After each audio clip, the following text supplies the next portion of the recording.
트레킹 다이어리 137번은 홍성, 충남 홍성을 갔는데 이응로, 고암 이응로 화가의 기념관을 들렸고, 그 다음에 홍주성, 그다음에 홍성의 전통시장,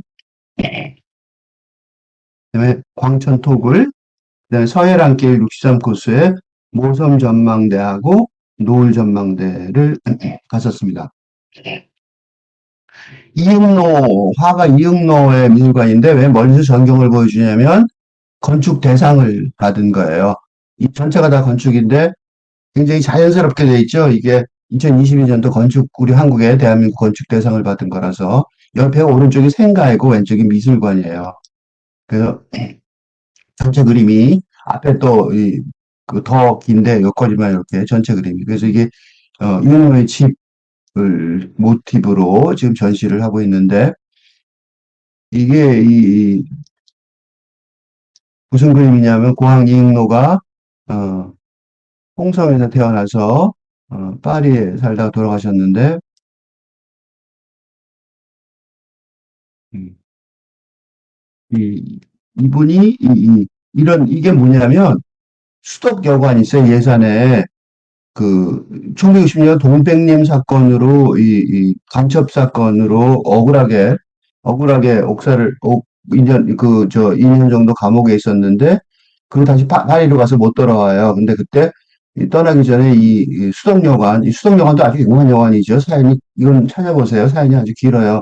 거기에다가 이 바닥에다가 그림 대신에 문자로 조각을 해놓은 게 있어요. 그래서 그 문자 추상 이게 이분이 그걸로 유명한 분이거든요.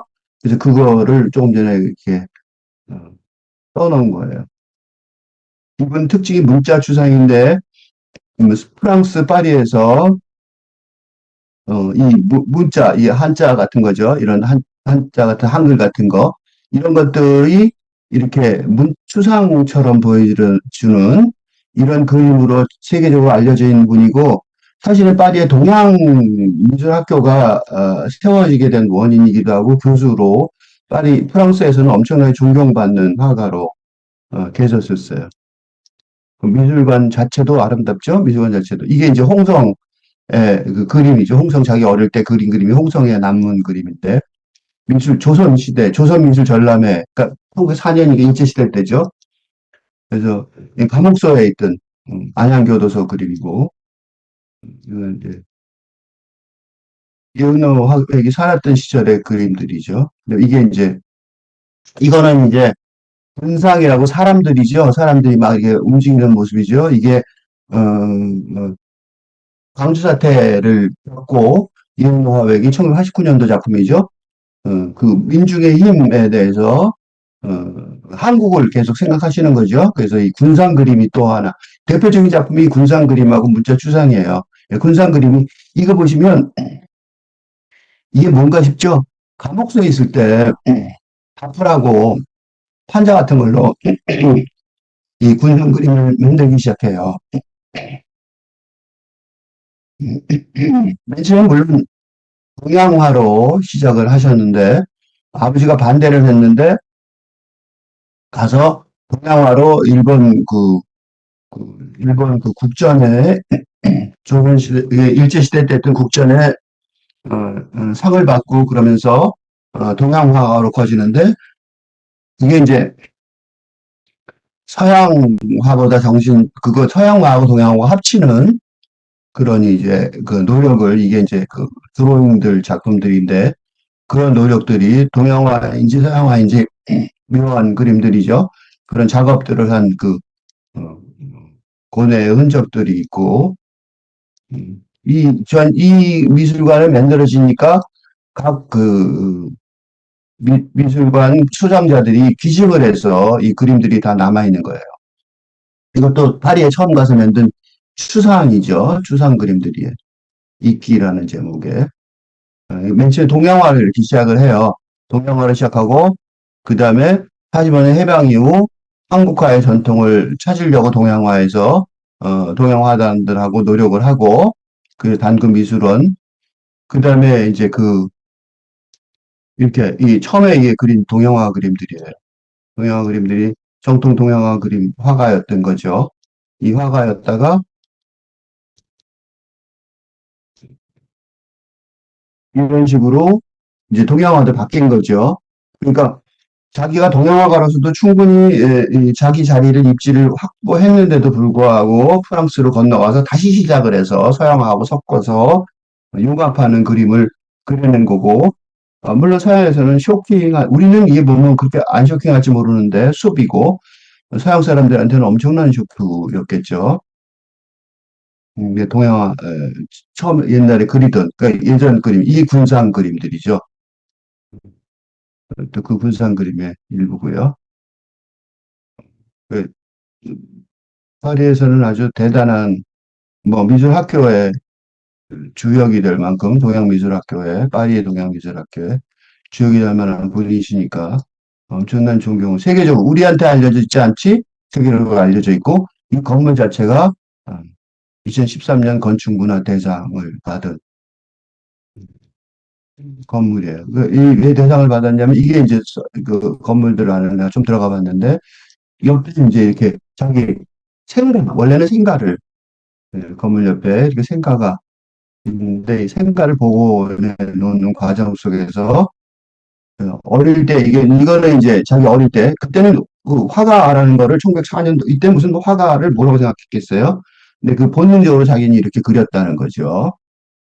그래서 아버지의 반대도 무릅쓰고 동양화를 시작하게 되고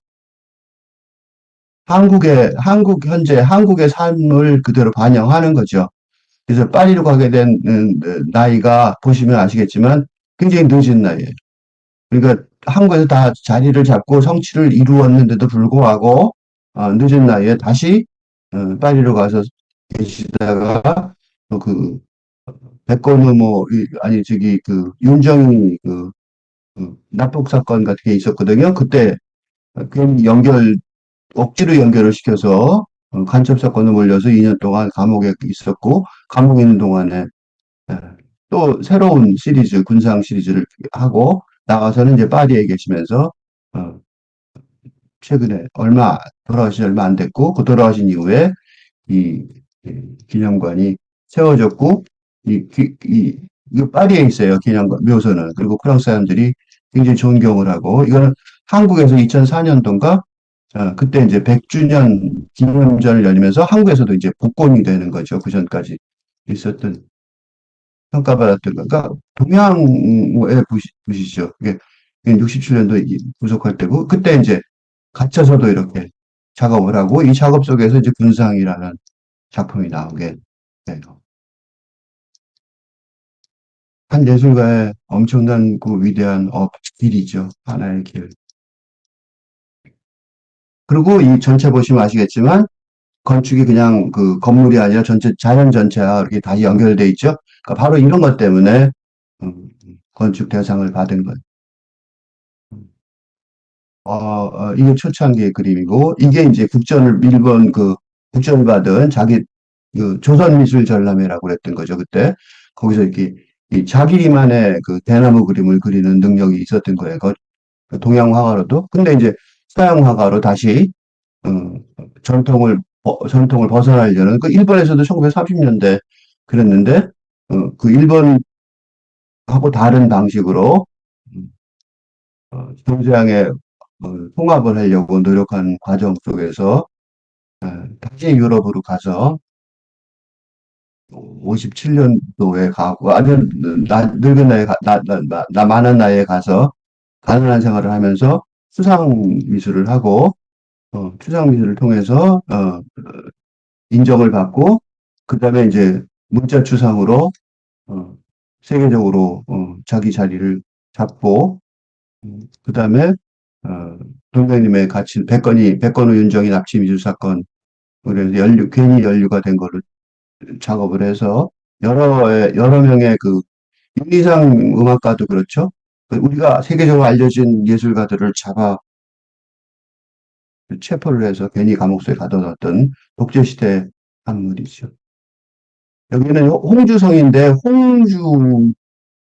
홍성인데 홍성이 이 홍주인데 이게 홍주라고 돼 있죠. 그러니까 충청도잖아요. 충청도, 충주, 청주. 근데 사실은 옛날에는 홍주가 더 유명했대요. 홍주, 공주가. 그래서 네 개의 주가 있었는데 그 홍주가 이게 굉장히 그러니까 뭐랄까, 음, 아주 높은 벼슬, 이 전체를 충청도 아우르는 그런 핵심 행정구역이었는데 지금은 이제 밀린 거죠. 그래서 이 당산나무가 아주 어마어마하게 큰 나무가 있죠. 이 지금도 그러니까 이 안에 그 행정 그 군청이 있는데 거기서 군수가 오면 여기다가 제사를 지낸다 그러고 그러니까 나무가 아주 오래된 그 군청 소재 도청 소재지 같은 거니까 한국 요새식으로 표현하면 나무들이 거창하고 여기는 이게 도청 소재지의 행정 건물이죠. 이거는 예, 그 행정 건물 어, 정산품이 왔다는 거예요. 정산품 되게 높죠. 그래서 목사가 근무하던 행정 말하자면 관청이죠. 이게 옛날에 조선시대 그 행정관청이 이렇게 있고 뒤에 그 나무들이 이 엄청나게 오래된 나무들 왕벌들도 300년 된 나무들이 이렇게 있고 정자도 오래된 정자가 있고 굉장히 그 홍성이라는 도시가 그러니까 완전히 성에 우리 저 서울이 사대문에 갇혀 가운데 있듯이 서울 시내가 홍성도 그런 비슷한 처음 가봤는데 대단한 전통이 있는 그런 도시였어요. 여기는 그러니까 그, 그 목사의 동원이 있었으니까 천주교 받을 때 엄청나게 많은 사람들이 와서 죽었겠죠? 그래서 여기는 어마어마한 성지래요. 그래갖고 천주교의 성지 순례할 때 여기는 버스가 7대씩 와갖고 막 한다고 그러더라고요. 그러니까 엄청난 천주교 신자들한테는 엄청나게 중요한 성지의 일부고 그 성지 순례의 대상이 되고 이 성이 얼마나 넓은지 나무들도 그러니까 오래된 나무들이 예전부터 갖고 오던 나무들이 계속 있으니까 대단한 나무들이 많고 이거는 이제 그 사찰에 있던 거를 이제 말하자면 불교를 억압하니까 갖다 쓴 내용이고 성곽이 이렇게 크게 서울의 외곽을 둘러서 성문이 있듯이 여기도 이렇게 성문이 있었어요.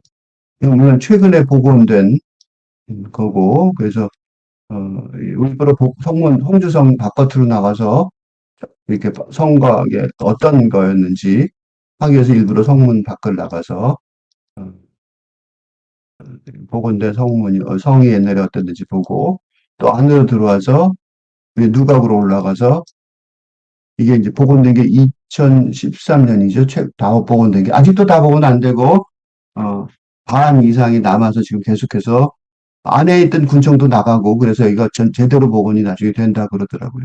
의병 활동도 심했고 그래서 저기 보이는 이거는 의병 활동 여기가 이제 말하자면 소위 뼈대 있는 집안이죠. 그러니까 그런 의병 활동도 대단했고 이거는 이제 이런 기록들 그다음에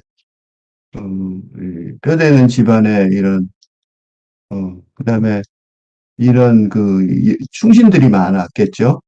그래서 이 옛날 편지가 있는데, 이게 족보들도 있고, 여성들도 시집을 쓴 시집 내용도 있고, 그다음에 이렇게 족보가 이렇게 벽에 이렇게 되어 있는 경우도 있고, 공신들도 많고, 예, 그러니까 공신이 많으니까 임금님이 정조가 이렇게 보내준 편지들도 이렇게 있고, 그 다음에 이 조선시대의 핵심 어, 유학자라 그러나? 한원진이 여기에 중심이고, 한원진이 얼마나 중요한 사람이냐면, 어, 남당 한원진은 영조가 이렇게 편지를 보낼 정도의 인조판서가 됐고, 문순궁이 되고, 나중에 돌아가신 다음에, 송시열이가 대단히 뛰어난 건데, 어, 송시열이하고 맞먹는 대단한 사당도 있을 정도로, 여기는 이제 천주교가 중심이었, 또 천주교가 또 핵심 곳이니까 천주교 신분도 있고 박해도 많이 받았고, 왜냐하면 바닷가에 가까우니까 천주교가 여기 들어왔던 거고, 척화비도 여기 서 있었고, 한국을 지키는. 도강남도 여기서 의병 활동이 또 굉장했던 곳이고, 근데 이제 일제시대 때 너무 얘가 세니까 홍주를 이름을 일부러 바꿔서 홍성으로 해서 줄여버린 거죠, 일본 사람들이. 근데 김두한이라고 유명한, 우리나라의 국회의원 하여튼 유명한, 뭐, 이거는 연속극 같은 데 많이 나오니까. 근데 그분도 여기 출신이고, 의병도 여기 출신이고, 그다음에 독립선언서도 여기 있고, 그다음에 의병도 여기 있었고, 어, 만해 한용운도 여기 있고, 김자진 장군도 여기 출신이고, 그러니까 뼈대가 깊은 동네니까, 이거는 이제 거기 홍주 장터에 갔는데, 안 비싼 닭곰탕이 너무 대단한, 아주 좋은 장터. 그 다음에 이제 이 새우젓, 이 토굴 구경을 갔는데, 새우젓이 처음으로 바로 굴에서 이렇게 숙성시킨, 그전에는 이제 굴에 숙성시키기 전에는 상해서 잘 못 먹었겠죠. 너무 짜고. 그래서 토굴 구경을 가서 가격이 안 비싼 것 같더라고요. 그래서 나는 뭐, 아주머니들은 줄을 서서 좋다 그러고, 음, 구입하는. 그 다음에 이제, 서해안길에, 어, 전망대, 어, 그, 서해안길은 쭉 걸어야 되지만, 요 일정으로, 저 이렇게 전망대를 여기서 한번 보고, 그 다음에 노을공원에 가서 또 한번 전망대를. 이 홍성에, 여기 보시면 아시겠지만, 이게 남당항 부근이거든요. 아까 읍성은 아까 봤고, 그 다음에 명풍납주는 지금 보러 온 거고, 뭐 한용운, 김자진, 성삼은, 이윤목, 이렇게 이런 인물들의 색가지랑 기념관들이 있고, 그랬습니다. 이게 노을 전망대인데, 지금 낮에 갔지만, 이 전망대에서, 이게 다 이제 서해안길 걷는 코스 중에 일부인데, 우리는 그냥 그 전망대만 구경을 하는 것으로 했습니다.